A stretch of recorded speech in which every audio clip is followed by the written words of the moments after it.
ভিত্তিতে জানা যায় সুন্দরবনের কুখ্যাত ডাকাত রাঙা বাহিনীর সদস্যরা সুন্দরবনের আদাছগি এলাকায় কিছু জেলেকে জিম্মি করে রেখেছে। প্রাপ্ত তথ্যের ভিত্তিতে আজ 12 সেপ্টেম্বর 2025 তারিখ শুক্রবার ভোর 5টায় কোস্টগার্ড বেস মোংলা কর্তৃক উক্ত এলাকায় একটি বিশেষ অভিযান পরিচালনা করা হয়। অভিযান চলাকালীন কোস্টগার্ডের উপস্থিতি টের পেয়ে ডাকাতরা পালানোর চেষ্টা করে।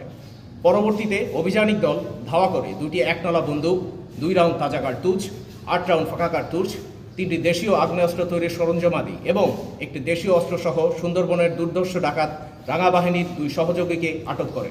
এ সময় তাদের নিকট জিম্মি থাকা 9 জেলেকে উদ্ধার করা হয়।